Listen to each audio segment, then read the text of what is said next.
अज्ञानता से भय पैदा होता है, भय से अंधविश्वास, अंधविश्वास से अंधभक्ति और अंधभक्ति से आदमी का विवेक शून्य हो जाता है। और जिस आदमी का विवेक शून्य हो जाता है फिर वो आदमी इंसान नहीं, मानसिक गुलाम हो जाता है। इसलिए अज्ञानी नहीं, ज्ञानी बनिए। ज्ञान के लिए शिक्षा की शरण में जाओ। शिक्षा जितनी पुरुषों के लिए जरूरी है उतनी ही महिलाओं के लिए भी जरूरी है। अगर किसी समुदाय की प्रगति मापनी हो तो उस समुदाय की महिलाओं ने क्या प्रगति की है ये जानना चाहिए। जी हाँ, इस पूरी दुनिया में गरीब वही है जो शिक्षित नहीं है। इसलिए आधी रोटी खा लेना लेकिन अपने बच्चों को जरूर पढ़ाना। ये विचार हैं बाबा साहेब डॉक्टर भीमराव अंबेडकर के। राष्ट्र आज उनकी जयंती मना रहा है। संसद टीवी भी उन्हें उनकी जयंती पर नमन करता है। हेलो इंडिया, मैं हूं आपके साथ शालिनी खंडेलवाल। हेलो इंडिया, मैं हूं प्रतिबिंब शर्मा।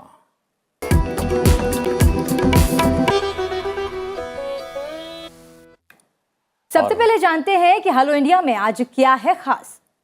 हेलो इंडिया में जानेंगे देश दुनिया का हाल, नजर डालेंगे राष्ट्रीय खबरों पर, साथ ही जानेंगे राज्यवार खबरें और अंतर्राष्ट्रीय समाचार भी।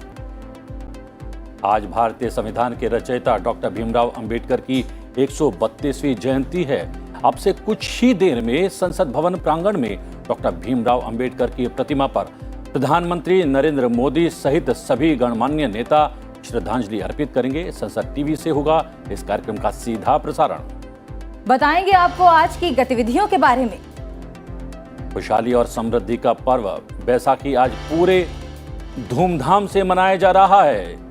साथ ही हेलो इंडिया में आज पलटेंगे इतिहास के पन्नों को, जानेंगे आज के दिन से जुड़ा इतिहास और होगा बहुत कुछ खास।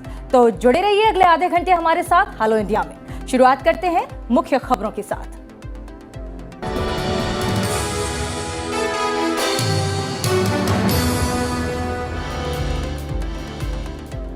संविधान निर्माता डॉक्टर भीमराव अंबेडकर की जयंती पर राष्ट्रपति रामनाथ कोविंद और लोकसभा अध्यक्ष ओम बिरला ने उन्हें याद किया। लोकसभा अध्यक्ष ने कहा, डॉक्टर भीमराव अंबेडकर एक महान राष्ट्र निर्माता थे जिनका लक्ष्य देश में सौहार्दपूर्ण, समावेशी और समानता पर आधारित समाज की स्थापना करना था। हमारा दायित्व है कि उनके बताए हुए मार्ग पर चलते हुए हम नए भारत का निर्माण करें। आज संपूर्ण देश संविधान के निर्माता, देश के महानायक बाबा साहब डॉक्टर भीमराव अंबेडकर की जयंती मना रहा है। मैं उन्हें श्रद्धा सुमन अर्पित करता हूं। इस पावन अवसर पर सामाजिक न्याय एवं सामाजिक परिवर्तन के इस महामानव को मेरी विनम्र श्रद्धांजलि। बाबा साहेब का जीवन स्वयं संघर्षों तथा विषमताओं से भरा था। उन्होंने साबित किया कि प्रतिभा तथा दृढ़ संकल्प से जीवन में आने वाली सभी बाधाओं को पार किया जा सकता है। एक महान राष्ट्र निर्माता होने के साथ साथ उन्होंने आजीवन समाज के शोषित वर्गों तथा महिलाओं के अधिकारों की रक्षा के लिए संघर्ष किया। आज प्रधानमंत्री नरेंद्र मोदी सुबह 11 बजे प्रधानमंत्री संग्रहालय का उद्घाटन करेंगे। इसमें देश के सभी प्रधानमंत्रियों के योगदान को प्रदर्शित किया जाएगा। प्रधानमंत्री ने सभी से संग्रहालय का दौरा करने का आग्रह किया। दिल्ली के 3 मूर्ति एस्टेट में प्रधानमंत्री संग्रहालय बना हुआ है। प्रधानमंत्री के दृष्टिकोण से प्रेरित ये संग्रहालय सभी पूर्व प्रधानमंत्रियों के योगदान का सम्मान करने के लिए एक श्रद्धांजलि है। संग्रहालय का डिजाइन उभरते भारत की कहानी से प्रेरित है और इसमें कुल 43 गैलरी हैं। झारखंड के देवघर में रोपवे हादसे के बाद बचाव अभियान में शामिल लोगों के बहादुरी भरे प्रयासों के प्रधानमंत्री नरेंद्र मोदी ने सराहना की है। प्रधानमंत्री ने अभियान में शामिल अनेक एजेंसीज के कर्मियों और सामाजिक संस्थाओं के सदस्यों से ऑनलाइन के माध्यम से बात की और कहा, बचाव अभियान संवेदनशीलता, बुद्धिमानी और बहादुरी का कहीं न कहीं एक बड़ा उदाहरण है। वित्त मंत्रालय ने बुधवार को कपास आयात पर 30 सितंबर तक सीमा शुल्क माफ कर दिया, जिससे कपड़ा उद्योग को फायदा होगा और उपभोक्ताओं के लिए कीमतें कम होंगी। वर्तमान में कपास के आयात पर 5% बेसिक कस्टम ड्यूटी यानी मूल सीमा शुल्क और 5% एग्रीकल्चर इंफ्रास्ट्रक्चर डेवलपमेंट सेस यानी कृषि अवसंरचना विकास उपकर लगता है। ये आज से प्रभावी होगा। केंद्रीय कैबिनेट ने राष्ट्रीय ग्राम स्वराज अभियान को 2025-26 तक बढ़ाने को मंजूरी दे दी है। 2,78,000 पंचायत निकायों को सस्टेनेबल गोल्स हासिल करने में इससे मदद मिलेगी। कोयला खनन के लिए अधिग्रहित खाली पड़ी जमीन के उपयोग की नई नीति को भी मंजूरी दे दी गई है।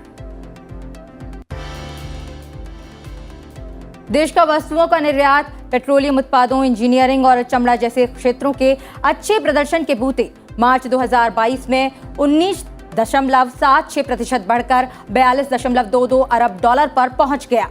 वाणिज्य मंत्रालय के मुताबिक मार्च 2021 में देश से कुल 35.26 अरब डॉलर का निर्यात हुआ था। पिछले महीने आयात 24.21% बढ़कर 60.74 अरब डॉलर पर पहुंच गया। उपराष्ट्रपति एम वेंकैया नायडू ने कुष्ठ रोग का शीघ्र पता लगाने, उचित उपचार के लिए समान पहुंच और कुष्ठ रोगियों के एकीकृत सेवाओं के लिए गहन प्रयास पर जोर दिया है। उपराष्ट्रपति आवास पर हुए कार्यक्रम में उन्होंने लोगों से कुष्ठ उन्मूलन अभियान में शामिल होने का आग्रह किया। उन्होंने कहा कि भारत ने कुष्ठ उन्मूलन में काफी कामयाबी हासिल की है। इस अवसर पर चंडीगढ़ के डॉक्टर भूषण कुमार और उनके सहयोग से कुछ यज्ञ ट्रस्ट गुजरात को गांधी अवार्ड फॉर लेप्रोसी 2021 भी प्रदान किया गया। बुधवार को लोकसभा अध्यक्ष ओम बिरला ने कोटा बूंदी के सातलखेड़ी में हर परिवार स्वस्थ, हर गांव स्वस्थ अभियान का शुभारंभ किया। उन्होंने कहा कि जागरूकता के अभाव में ग्रामीण क्षेत्रों में बीमारी का पता अक्सर देरी से लगता है। अभियान के तहत हर घर दस्तक देकर रोगियों को चिन्हित किया जाएगा। साथ ही रोगियों की विभिन्न प्रकार की जांचें होंगी ताकि रोगी का समय पर उपचार हो सके। उन्होंने कहा कि प्रत्येक व्यक्ति का डिजिटल हेल्थ कार्ड बनाया जाएगा जिसमें मेडिकल हिस्ट्री दर्ज होगी। अब बात करते हैं राज्यवार खबरों की। डॉक्टर भीमराव अंबेडकर की 131वीं जयंती के अवसर पर लातूर में 70 फुट ऊंची मूर्ति स्टैच्यू ऑफ नॉलेज का अनावरण केंद्रीय राज्य मंत्री रामदास आठवले ने किया। पूर्व मुख्यमंत्री और विपक्ष के नेता देवेंद्र फडणवीस भी इस अवसर पर मौजूद थे। स्टैच्यू ऑफ नॉलेज का निर्माण स्टील के ढांचे को खड़ा कर फाइबर की मदद से किया गया है। छत्तीसगढ़ के मुख्यमंत्री भूपेश बघेल ने दिल्ली में केंद्रीय गृह मंत्री अमित शाह से मुलाकात की। इस दौरान छत्तीसगढ़ से संबंधित कई मुद्दों पर चर्चा हुई। भूपेश बघेल ने छत्तीसगढ़ में 7 नक्सल प्रभावित जिलों को मिलने वाली विशेष सहायता राशि को दोबारा शुरू करने की अपील की है। राजस्थान में प्रशासन द्वारा हिंसा प्रभावित करौली जिले का दौरा करने की इजाजत नहीं देने के बाद बीजेपी प्रतिनिधिमंडल ने मुख्यमंत्री अशोक गहलोत और उनकी सरकार के खिलाफ नारेबाजी और विरोध प्रदर्शन किया। बीजेपी ने प्रदेश में जंगलराज होने का आरोप लगाया। भारतीय सरहदों की हिफाजत के लिए जान की बाजी लगाने की शपथ के साथ इंदौर में 368वें नव आरक्षक बीएसएफ में औपचारिक रूप से शामिल हो गया। बीएसएफ के सहायक प्रशिक्षक केंद्र में आयोजित परेड के दौरान इन नव आरक्षकों को केंद्रीय सशस्त्र बल में विधिवत रूप से शामिल किया गया। लखनऊ के नेशनल बोटैनिकल रिसर्च इंस्टीट्यूट में 2 दिवसीय पहले बोगनविलिया उत्सव का आयोजन किया गया। इसमें गुलाबी, सफेद, बैंगनी और नारंगी बोगनविलिया पौधे फूल प्रेमियों को आकर्षित कर रहे हैं। बीजेपी अध्यक्ष जेपी नड्डा ने दिल्ली के कैलाश नगर के शास्त्री पार्क में PMGKAY PDS केंद्र के दौरे के दौरान लाभार्थियों को राशन की किट सौंपी। उन्होंने कहा कि दिल्ली में 74 लाख लोगों को PDS अनाज मिल रहा है और बीजेपी गरीबों तक अनाज की पहुंच सुनिश्चित करने के लिए उनके साथ खड़ी है। पंजाब के परिवहन मंत्री लालजीत सिंह भुल्लर ने पंजाब रोडवेज ट्रांसपोर्ट कॉरपोरेशन की 29 नई बसों को हरी झंडी दिखाकर रवाना किया। उन्होंने कहा कि सार्वजनिक यातायात की मजबूती निजी बस माफिया पर नकेल कसने में सहायक होगी। आंध्र प्रदेश के मुख्यमंत्री YS जगनमोहन रेड्डी ने स्वास्थ्य विभाग के अधिकारियों को स्वास्थ्य लक्ष्यों को प्राप्त करने के निर्देश जारी किए हैं। राज्य मंत्रिमंडल के पुनर्गठन के बाद पहली समीक्षा बैठक में उन्होंने कहा कि विभाग को वांछित परिवर्तन लाने और निर्धारित लक्ष्यों को प्राप्त करने के लिए कुशलता से काम करना चाहिए। पूर्वोत्तर भारत में हीट वेव का अलर्ट जारी किया गया है। मौसम विभाग के मुताबिक दिल्ली, मध्य प्रदेश, छत्तीसगढ़, बिहार और झारखंड में तापमान में इजाफा हो सकता है। वहीं कुछ राज्यों में बारिश की भी संभावना है। वहीं मौसम विभाग ने भारी बारिश के बीच केरल के इडुक्की जिले के लिए ऑरेंज अलर्ट जारी किया है। जिले में 24 घंटों में बहुत भारी बारिश का अनुमान जताया गया है। कहना है कि 115.6 मिलीमीटर से 204.4 मिलीमीटर तक बारिश हो सकती है। राज्य के विभिन्न हिस्सों में पिछले एक सप्ताह से मध्य से लेकर भारी बारिश पहले ही हो रही है। और अब खबरें अंतर्राष्ट्रीय दुनिया की। तो +2 वार्ता के अंतिम दिन भारत के विदेश मंत्री एस जयशंकर ने कहा कि यूक्रेन और रूस के बीच जारी जंग की वजह से भारत अमेरिका के संबंधों पर कोई असर नहीं पड़ेगा। The Ukraine situation is something that worries everyone, and not just worries everybody.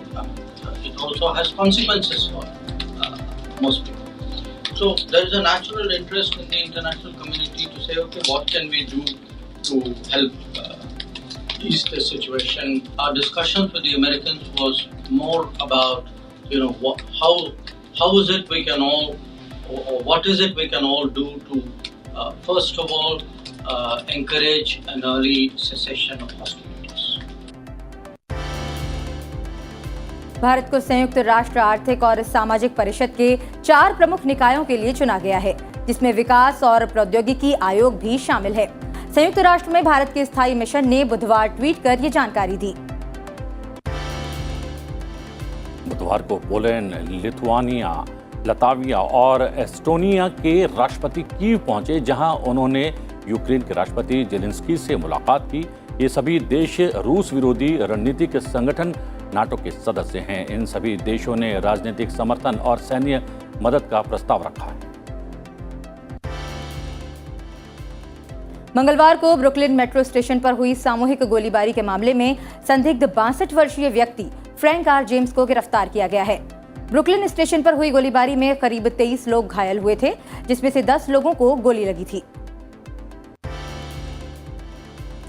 चीन में कोरोना की तीसरी लहर नियंत्रण से बाहर हो रही है। सख्त प्रतिबंधों के बावजूद चीन में कोरोना के रिकॉर्ड मामले सामने आ रहे हैं। देश में बीते 24 घंटों में कोरोना के 26,000 से ज्यादा मामले सामने आए हैं। इस बीच भारत ने शंघाई में अपनी काउंसलर सेवाएं बंद कर दी हैं।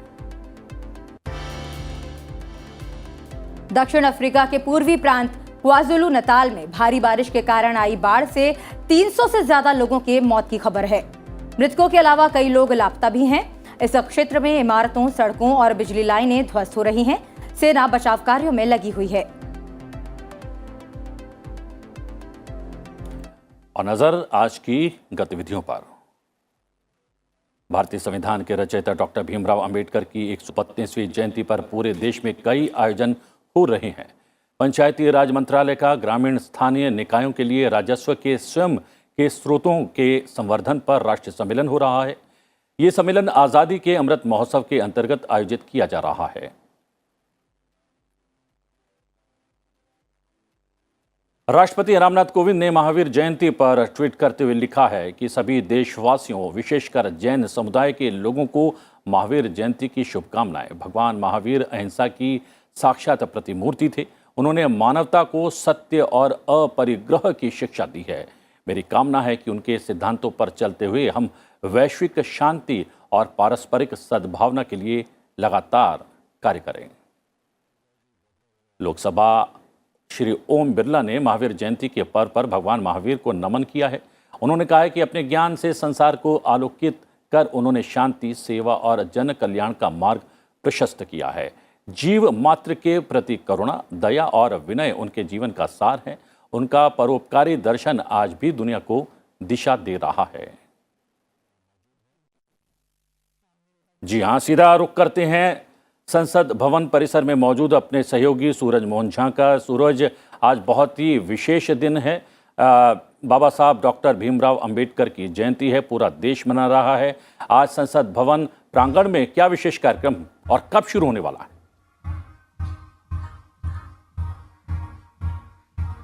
बिल्कुल प्रतिबिंब आज़ादी के अमृत महोत्सव का मना रहा है देश, और उसी उपलक्ष्य पे आज 14 अप्रैल को बाबा साहेब अंबेडकर की 132वीं जन्म जयंती पूरा भारत हर्षोल्लास के साथ मना रहा है। और बाबा साहब अंबेडकर ने जो संविधान दिया था उसके सफल 75 साल के सफर में हम इस समय संसद भवन प्रांगण में है, जहां पर बाबा साहब अंबेडकर की प्रतिमा स्थापित है और वहां पर एक बहुत बड़ा जनसैलाब आया हुआ है। साथ में कई गणमान्य व्यक्ति यहां अभी थोड़ी देर में आने वाले हैं, जिसमें राष्ट्रपति, उपराष्ट्रपति, प्रधानमंत्री होंगे। नेता प्रतिपक्ष राज्यसभा में मल्लिकार्जुन खड़गे यहां पहुंच चुके हैं। केंद्रीय मंत्री अनुराग सिंह ठाकुर, केंद्रीय मंत्री पीयूष गोयल जो राज्यसभा में नेता सदन भी हैं, वो यहां पर पहुंच चुके हैं। और हमने अभी देखा यहां पर कार्यक्रम चल रहे हैं। अभी आप सुन सकते हैं मेरे पीछे, इस समय सूचना प्रसारण मंत्रालय की तरफ से जो टीम आई हुई है वो बाबा साहब अंबेडकर के सम्मान में गीत प्रस्तुत कर रही है और उनके सम्मान में कविताएं यहां प्रस्तुत की जा रही हैं। कुछ देर पहले हमने देखा था जो बौद्ध भिक्षु हैं, उन्होंने धम्म पूजा यहां पर की थी। और काफी बड़ी संख्या में आम जनता भी यहां आई हुई है, जो बाबा साहब अंबेडकर की प्रतिमा पर पुष्पांजलि देगी, जो श्रद्धांजलि व्यक्त करेगी, क्योंकि बाबा साहब अंबेडकर ने जो संविधान देश को दिया था, आज जो समरसता हम देखते हैं उसमें उनका बड़ा योगदान है। और कुछ देर बाद कई बड़े गणमान्य व्यक्ति यहां पर आने शुरू हो जाएंगे, राष्ट्रपति, उपराष्ट्रपति और प्रधानमंत्री। और जब वो श्रद्धांजलि दे देंगे, पुष्पांजलि दे देंगे, उसके बाद आम जनता भी अपने बाबा साहब के सम्मान में यहां पुष्पांजलि देगी।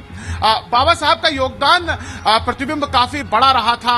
उन्हें कई लोगों ने सिर्फ दलित नेता के तौर पर ही एक खांचे में फिट किया था, लेकिन बाबा साहब अंबेडकर सिर्फ दलितों के नेता नहीं थे, वो एक सर्व समाज के नेता थे। उन्होंने संविधान में जो समरसता का भाव दिया, आर्थिक, वो एक अच्छे और एक बड़े अर्थशास्त्री थे जो चाहते थे देश में सामाजिक छुआछूत के साथ जो एक आर्थिक छुआछूत है वो कम हो, क्योंकि धनवान अधिक धनिक होता है, गरीब गरीब होता जाता है। एक ऐसा माहौल बने जिसमें दलित समाज का पिछड़ा व्यक्ति जो है वो भी नौकरी देने वाला बने। और हमने देखा था बीते दिनों प्रधानमंत्री नरेंद्र मोदी ने तमाम ऐसी केंद्रीय योजनाएं चलाई, जिसमें स्टैंड अप योजना, स्टार्टअप योजना है, जिसमें समाज के वंचित वर्ग को लोन देकर अपना व्यवसाय शुरू करने की बात कही गई थी, जो कहीं ना कहीं जो बाबा साहब अंबेडकर का सपना था आर्थिक छुआछूत खत्म करने का, उस और कदम बढ़ाया जा रहा है। बाबा साहब अंबेडकर ने हमेशा महिला सशक्तिकरण की बात कही। उन्होंने कहा बाबा साहब ने जहां भेदभाव को दूर करने की बात कही थी, साथ ही साथ शिक्षा पर भी जोर दिया था। हर साल संसद भवन परिसर में उनकी जयंती पर एक खास कार्यक्रम का आयोजन होता है। इस साल का कार्यक्रम किन मायनों में पिछले सालों से विशेष है? जी सूरज।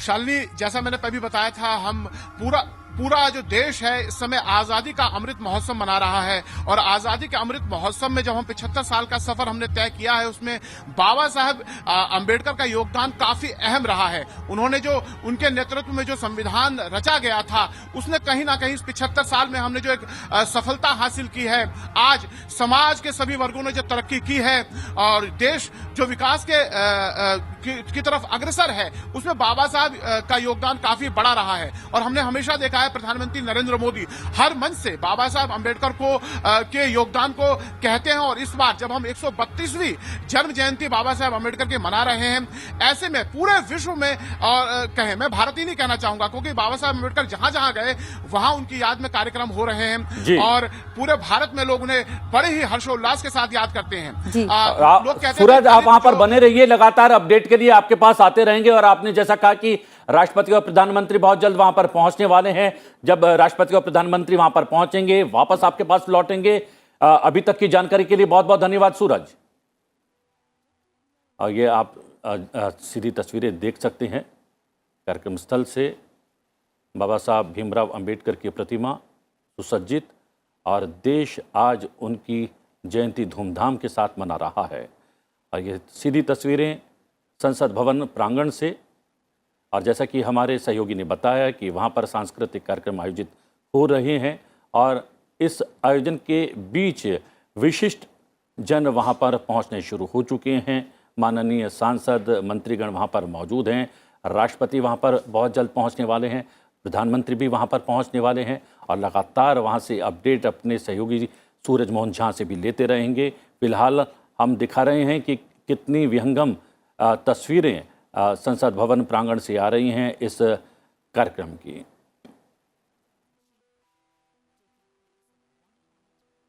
फिलहाल वक्त हो चला है एक छोटे से ब्रेक का, लेकिन ब्रेक पर जाते जाते आपको दिखाते हैं नई दिल्ली से आई एक बेहद शानदार तस्वीर को। दरअसल दिल्ली के 3 मूर्ति स्टेट में प्रधानमंत्री संग्रहालय बनाया गया है, जिसमें देश के सभी प्रधानमंत्रियों के योगदान को प्रदर्शित किया गया है। चलते चलते आपको दिखाते हैं इसकी कुछ खास तस्वीरें। आप बने रहिए क्योंकि ब्रेक के बाद होगा आज के दिन से जुड़ा इतिहास।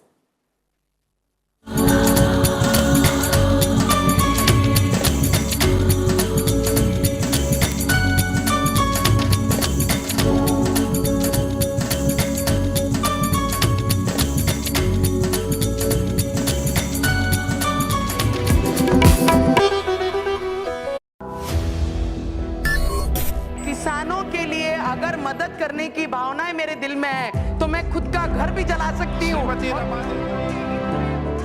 नमस्कार, मैं नवनीत रवि राणा। मैंने अमरावती में कितना काम किया है जानने के लिए देखिए संसद टीवी का कार्यक्रम आपके सांसद, जिस पर मैं जल्द आ रही हूँ।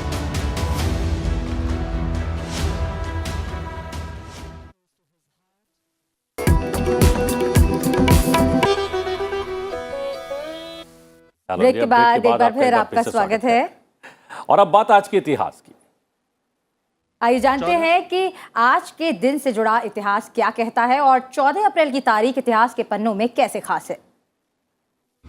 14 अप्रैल वर्ष 1891 में डॉक्टर भीमराव रामजी आम्बेडकर का जन्म मध्य प्रदेश के महू नामक स्थान पर हुआ। वे बाबा साहब आम्बेडकर नाम से लोकप्रिय भारतीय विधिवेत्ता, अर्थशास्त्री, राजनीतिज्ञ और समाज सुधारक थे। वे स्वतंत्र भारत के प्रथम विधि और न्याय मंत्री, भारतीय संविधान के जनक और भारत गणराज्य के निर्माताओं में से एक थे।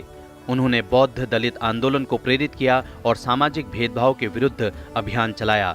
बाबा साहब को मरणोपरांत भारत के सर्वोच्च नागरिक सम्मान भारत रत्न से सम्मानित कर देश और समाज के प्रति उनके अमूल्य योगदान को नमन किया गया। 14 अप्रैल वर्ष 1963 को राहुल सांकृत्यायन का निधन हुआ। ये हिंदी के एक प्रमुख साहित्यकार थे।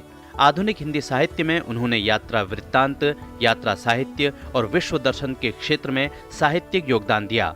राहुल को हिंदी यात्रा साहित्य का पितामह भी कहा जाता है। बौद्ध धर्म पर उनका शोध हिंदी साहित्य में युगांतरकारी माना जाता है, जिसके लिए उन्होंने तिब्बत से लेकर श्रीलंका तक भ्रमण किया था। उनकी स्मृति में भारतीय डाकतार विभाग की ओर से वर्ष 1993 में उनकी जन्म शती के अवसर पर 100 पैसे का एक डाक टिकट जारी किया गया। इन्हें महापंडित की उपाधि से भी नवाजा गया है। साहित्य अकादमी पुरस्कार से सम्मानित राहुल सांकृत्यायन को वर्ष 1963 में भारत सरकार ने पद्म भूषण से सम्मानित किया। संविधान निर्माता डॉक्टर भीमराव अंबेडकर की जयंती पर सैंड आर्टिस्ट मानस साहू ने अपनी कला के जरिए उन्हें नमन किया है। आपको भी दिखाते हैं इसकी एक झलक।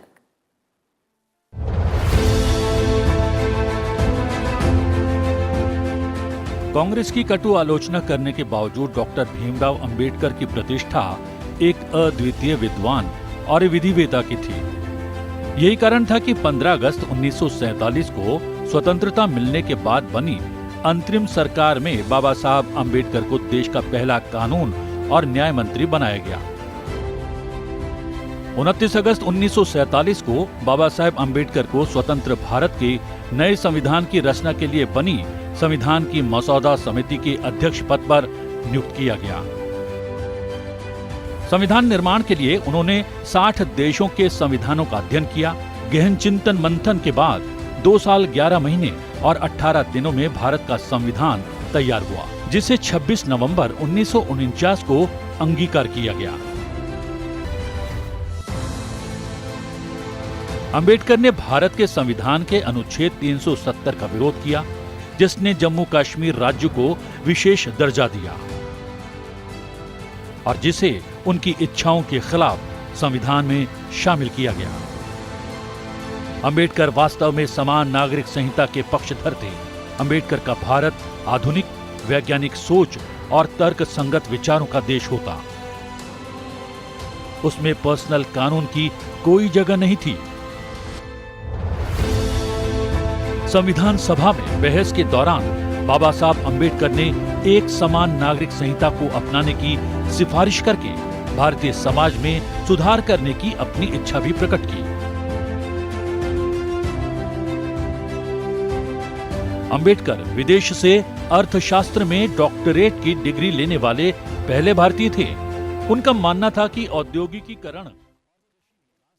जी हाँ, सैंड आर्ट के जरिए हमने डॉक्टर भीमराव अंबेडकर को याद किया और सीधा चलते हैं संसद भवन प्रांगण में, जहां पर उनकी जयंती पर विशेष कार्यक्रम आयोजित हो रहा है। सीधी तस्वीरें आप देख सकते हैं।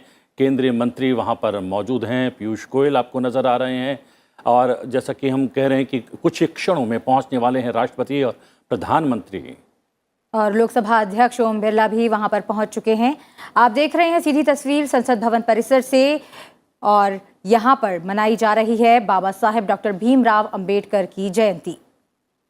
और जैसा कि हमारे सहयोगी ने बताया कि बाबा साहब भीमराव अंबेडकर अर्थशास्त्री, विश्व के जाने माने अर्थशास्त्री थे और अपने समय के सर्वाधिक पढ़े लिखे व्यक्ति थे और वो हमेशा ज्ञान की शरण में जाने के लिए कहते थे और शिक्षित होने के लिए हमेशा आग्रह किया करते थे। और आप देख सकते हैं सीधी तस्वीरें संसद भवन प्रांगण से और विशिष्ट अतिथि लगातार पहुंचते हुए और इंतज़ार है बस तो राष्ट्रपति और प्रधानमंत्री जी का। वहाँ पर सांस्कृतिक कार्यक्रम आयोजित हो रहे हैं। सांस्कृतिक कार्यक्रम के अतिरिक्त श्रद्धा सुमन अर्पित किए जा रहे हैं बाबा साहब डॉक्टर भीमराव अंबेडकर जी को और प्रधानमंत्री आ चुके हैं कार्यक्रम स्थल पर। सीधी तस्वीरें कार्यक्रम स्थल से।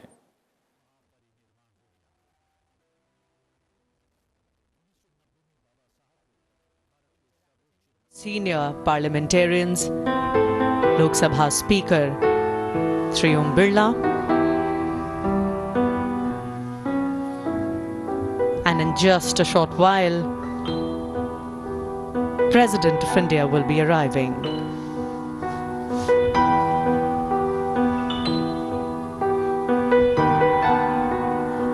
Prime Minister seen in deep conversations with senior leaders.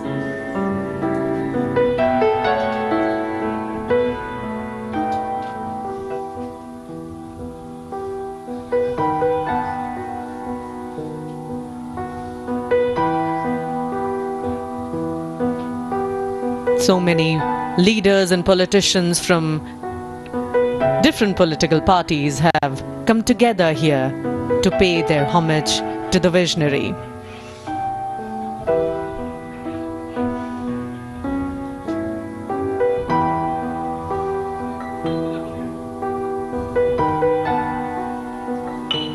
And the arrival of the Vice President of India, Shri Venkaiah Naidu.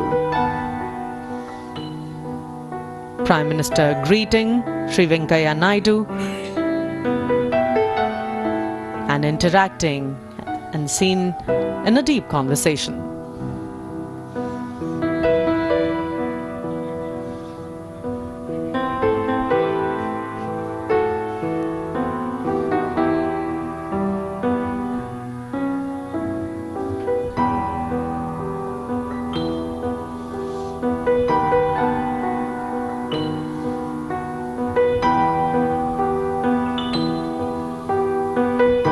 Some beaming faces who are proud and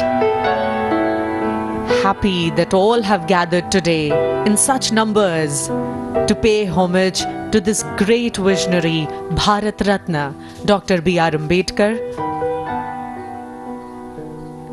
And this particular place holds an important value, hold an important place, because Dr. B.R. Ambedkar was here at the Parliament House, and it was right here that Constitution Assembly met for the first time on 9th December 1946. in the Constitution Hall, which is now called the Central Hall of Parliament, which was on that day decorated elegantly and wore a complete new look. That day, the honorable member sat in a semicircle facing the presidential dais. The members of that committee included Dr. B.R. Ambedkar, Maulana Abul Kalam Azad, Pandit Jawaharlal Nehru, Sardar Vallabhbhai Patel, Acharya G.B. Kriplani, Dr. Rajendra Prasad, Srimati Sarojini Naidu, Shri Sarat Chandra Bose, Shri C. Gopalachari. 207 representatives, including 9 women, were present. Constitution Assembly took 2 years, 11 months and 17 days to be precise to constitute our constitution.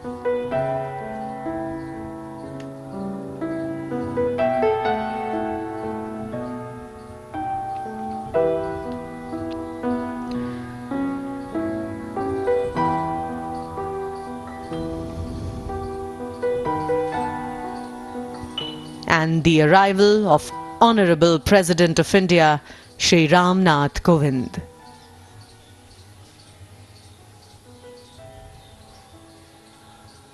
Escorted by Vice President, Prime Minister and Speaker Lok Sabha.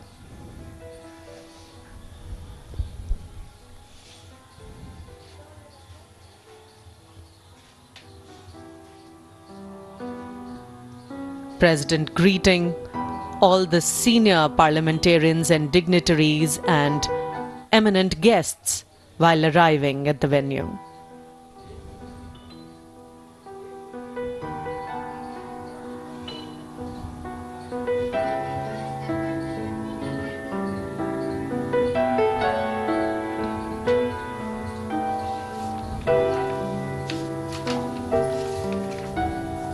Some people are born great. Some have greatness and trust upon them. President of India, Shri Ram Nath Kovind, paying floral tribute to Dr. B.R. Ambedkar.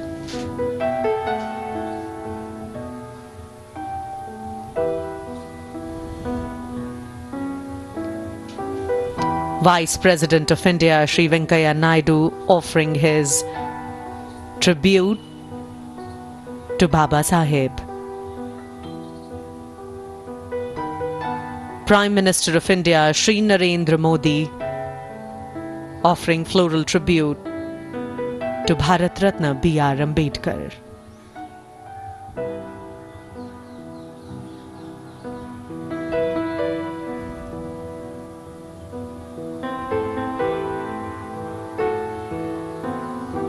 बौद्ध भिक्षुओं से भिक्षा देते हुए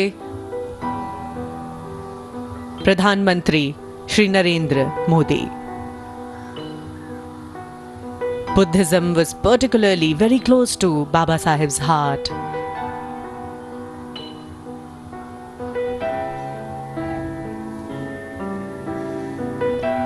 Srimati Sonia Gandhi offering her tribute.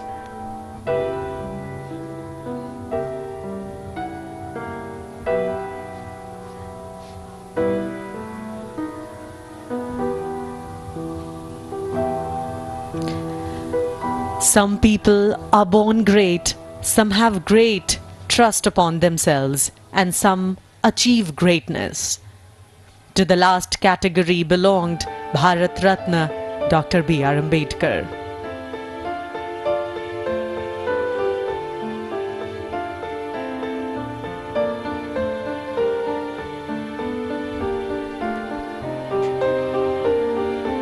A real tribute to the great leader would be to continue with his efforts of empowering the scheduled castes and helping them overcome the vicious cycle of caste and cultural barrier.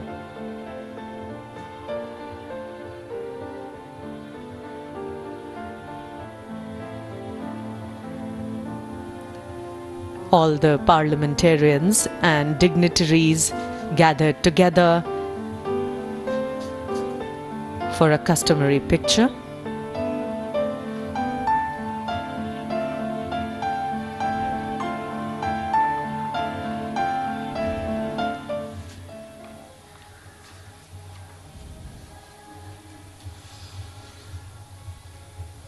With this belief and vision that all the dreams Baba Saheb dreamt of for his beloved nation, India, come true, and we abide by his principles and try and eradicate the caste system which Baba Saheb thought is eating up our democracy.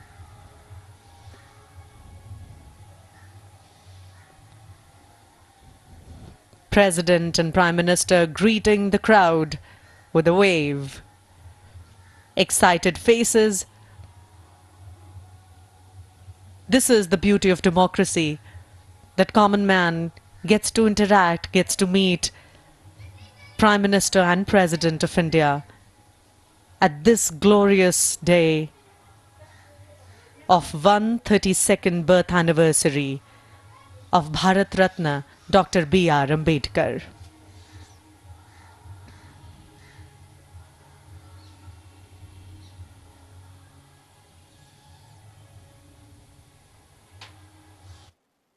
अभी देख रहे थे आप सीधी तस्वीरें संसद भवन परिसर से, जहां बाबा साहेब डॉक्टर भीमराव अंबेडकर की जयंती के अवसर पर एक खास कार्यक्रम का आयोजन किया गया था, जिसमें प्रधानमंत्री और राष्ट्रपति, उपराष्ट्रपति और लोकसभा अध्यक्ष सहित कई गणमान्य लोग शामिल हुए थे। और सबसे बड़ी बात, बाबा साहब ने कहा था कि आप ऐसा कुछ लिख जाएं कि लोग आपको पढ़ें, या ऐसा कुछ कर जाएं कि दुनिया आपको याद करे। और आज हम बाबा साहब डॉक्टर भीमराव अंबेडकर को याद कर रहे हैं, श्रद्धा सुमन अर्पित कर रहे हैं। भारत के गौरवशाली सांस्कृतिक इतिहास पर आधारित हमारी विशेष सीरीज इतिहास भारतीय संस्कृति के सूत्र में आज बात होगी सिंधु सरस्वती सभ्यता की। जी प्रतिबिंब, जैसा कि हम सब जानते हैं कि भारतीय सभ्यता की जननी सरस्वती नदी है और विश्व की सबसे प्राचीन नदी घाटी सभ्यताओं में से एक है सिंधु सरस्वती सभ्यता। इतिहास के एंकर डॉक्टर विवेक देबरॉय के साथ आइए देखते हैं राजस्थान के कालीबंगा से सिंधु सरस्वती सभ्यता के इतिहास को समेटे इस कड़ी की एक छोटी सी झलक।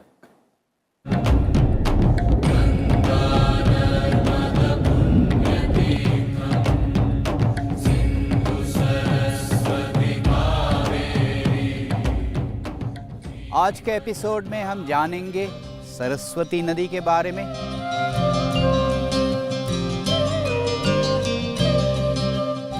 हम जानेंगे सिंधु सरस्वती सभ्यता के बारे में।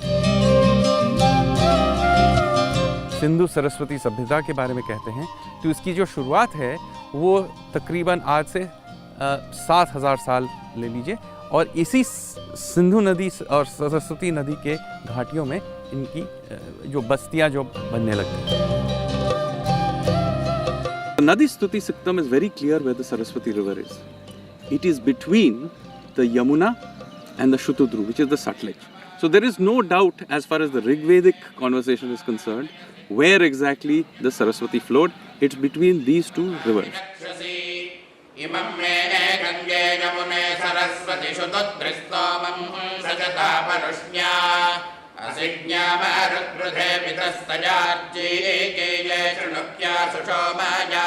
Studies have clearly showed that there was this great river in exactly the place where the Rigveda mentions it. Doctor Vivek Debroy के साथ इतिहास में इस बार देखिए सिंधु सरस्वती सभ्यता, आज रात 9:30 बजे सिर्फ संसद टीवी पर। हेलो इंडिया में फिलहाल इतना ही। हमारे कार्यक्रम में दिखाई गई सभी खबरें, पॉजिटिव स्टोरीज, सैंड आर्ट, इन सब को आप संसद टीवी के सोशल मीडिया के सभी प्लेटफॉर्म पर देख सकते हैं। आप हमारी मोबाइल ऐप संसद टीवी को डाउनलोड भी कर सकते हैं। फिलहाल हमें दीजिए इजाजत। नमस्कार। नमस्कार।